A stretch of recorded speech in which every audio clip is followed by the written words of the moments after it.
He was called the Prince of Preachers. Thousands packed into his church every single Sunday.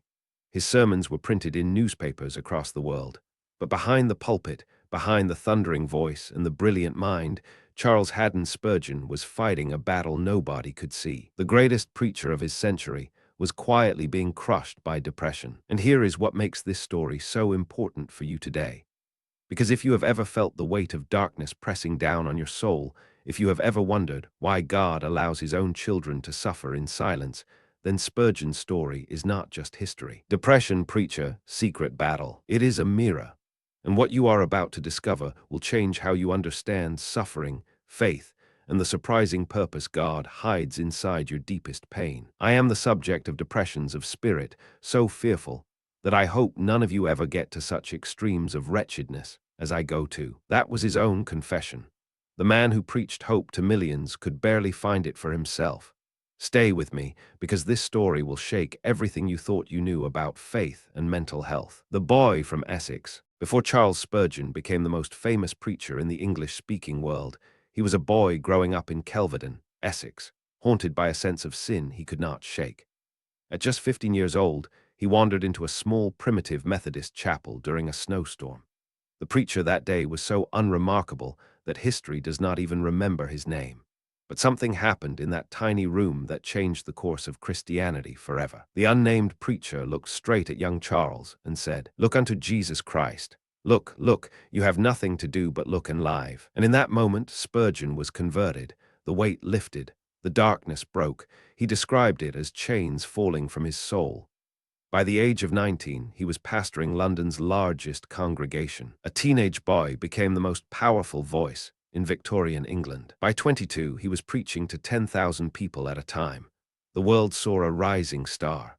But what nobody knew was that the very darkness he escaped as a boy would return, and when it did, it would nearly destroy him. The seeds of his depression were already planted, but this was only the beginning of the story. The Surrey tragedy. October 19th, 1856. Spurgeon was just 22 years old. He was preaching to a packed crowd of over 10,000 people at the Royal Surrey Gardens Music Hall, and then in the middle of his sermon, someone in the crowd shouted, "Fire!" There was no fire. It was a deliberate act of sabotage, but the panic was instant. People stampeded toward the exits. 7 people were trampled to death. 28 were seriously injured. Spurgeon watched in horror as bodies were carried out of the building. Devastation. He collapsed. He had to be carried from the stage. For weeks afterward, he could not eat, could not sleep, could not stop seeing the faces of the dead. He later wrote that the terrors of that night haunted him for years. "I wept day and night and could find no comfort. I felt as if I had been personally responsible for the deaths." This was the trauma that cracked open a wound in his soul that would never fully heal.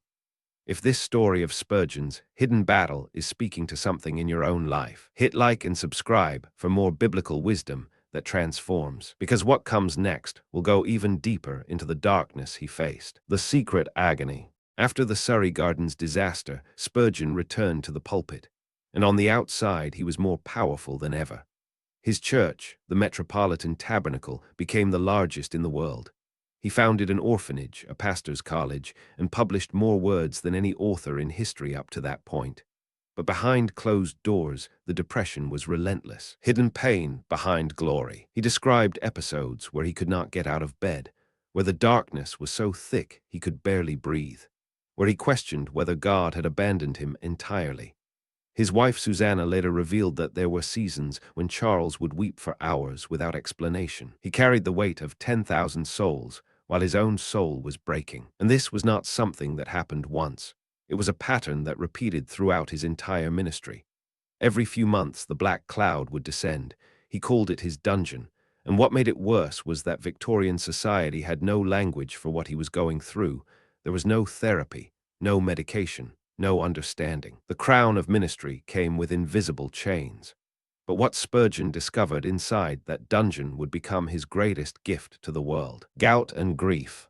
Here is something most people never learn about Spurgeon. His depression was not only mental, it was deeply physical.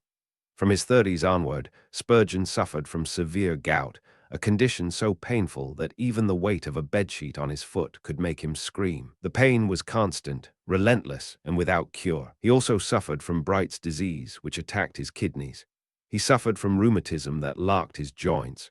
There were months when he could not stand, could not walk, could not hold a pen, and the physical pain fed the mental anguish. The mental anguish amplified the physical pain. It was a vicious cycle that never stopped. I could weep by the hour like a child, and yet I knew not what I wept for. Think about that. The man whose words gave comfort to millions could not find comfort for himself. His body was betraying him. His mind was torturing him. And the world kept demanding more sermons, more books, more appearances. He preached through agony that would have silenced most men forever. Some historians believe his physical conditions directly triggered his depressive episodes. The brain and body are not separate. They never were. And Spurgeon learned this truth in the hardest way possible.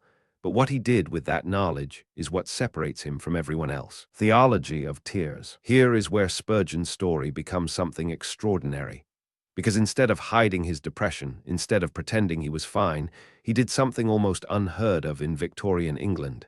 He preached about it, from the pulpit, openly. Courage. He told his congregation, I am no stranger to depression. He told them about the dark nights, the weeping, the feeling of being abandoned by God, and then he did something even more radical. He built a theology around it. Spurgeon argued that suffering was not a sign of weak faith. It was a tool in God's hands. Suffering produces strength. He pointed to the Psalms, where David cried out in anguish.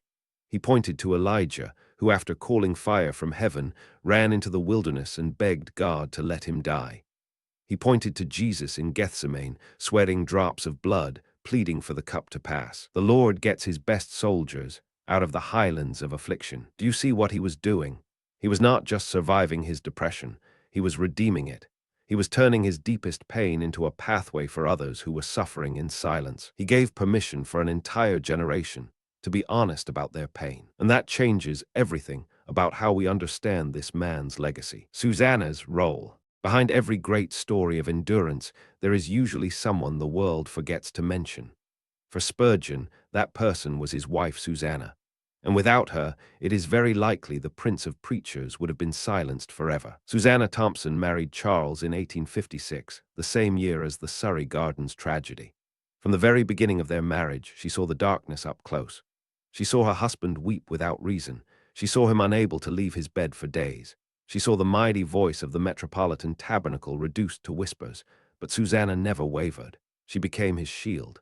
When the attacks came, when the criticism poured in, when the denominational controversies nearly broke him, she was the steady hand. She carried the man who carried the message. Susanna herself was chronically ill. She was bedridden for much of their marriage.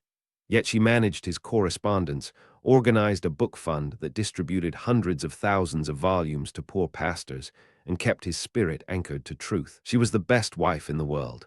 And I thank God every day that she chose to walk this road with me. Their partnership was not romantic fairy tale. It was a battlefield alliance, and it teaches us something profound about how God sustains his people through human connection. The downgrade war. If you think Spurgeon's only battle was with depression, you are wrong. Because in the final years of his life, he faced a war that attacked him from the inside of his own denomination. The people he trusted turned against him. In 1887, Spurgeon launched what became known as the downgrade controversy. He publicly warned that Baptist churches were abandoning core biblical truths. They were downgrading Scripture, denying the atonement, questioning the authority of God's word. And the response was devastating. Betrayed, abandoned, alone. The Baptist Union censured him. Pastors he had trained turned their backs. Friends of decades refused to support him. He was publicly humiliated by the very institution he had spent his life building. The man who defended truth was punished by those who should have stood with him. The emotional toll was catastrophic. His depression deepened to levels he had never experienced before.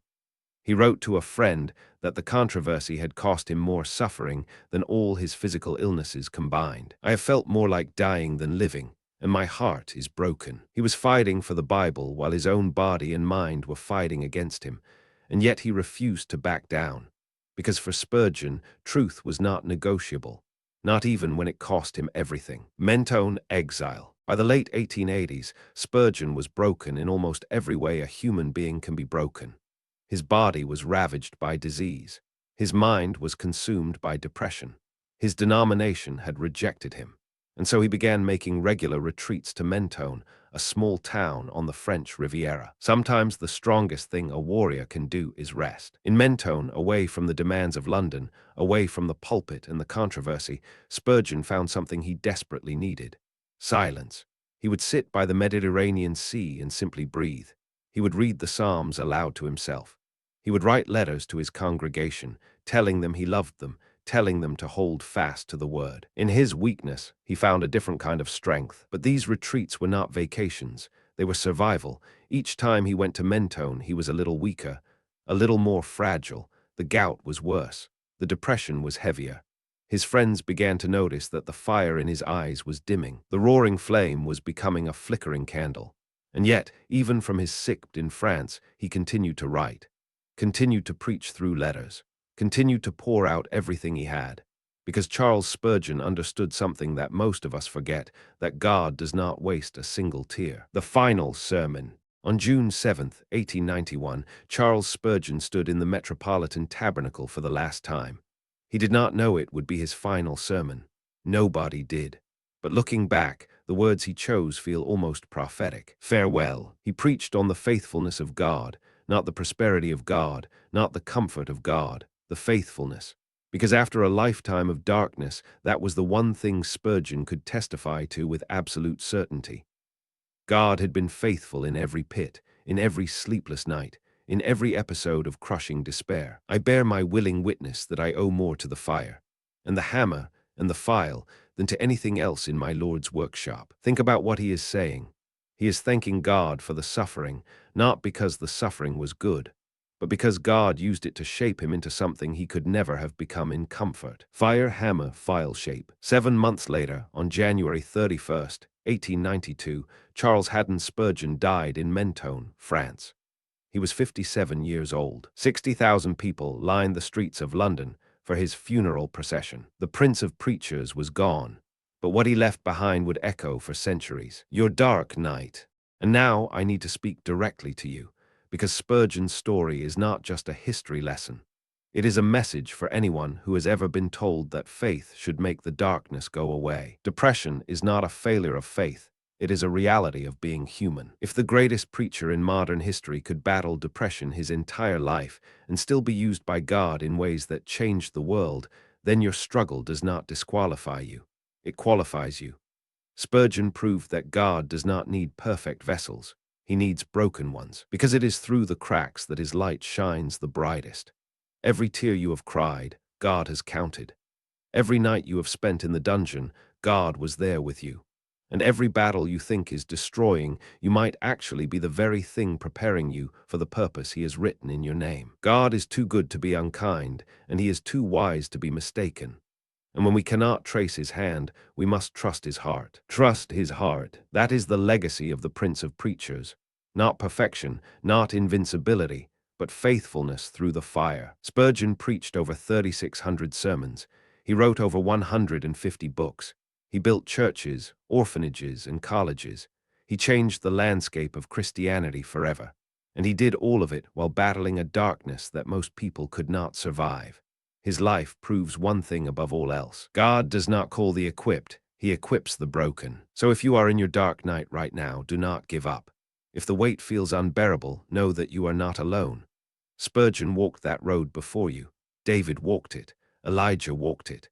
Even Jesus walked it in Gethsemane, and every single one of them came out the other side, not unscathed, but undefeated. Broken, but undefeated. If you made it this far, comment Prince of Preachers to prove that Spurgeon's battle was not in vain. Stay in the Word, stay in the Spirit, and watch what God does. If this blessed you, subscribe for more. Share this with someone who needs to hear it today. See you in the next one.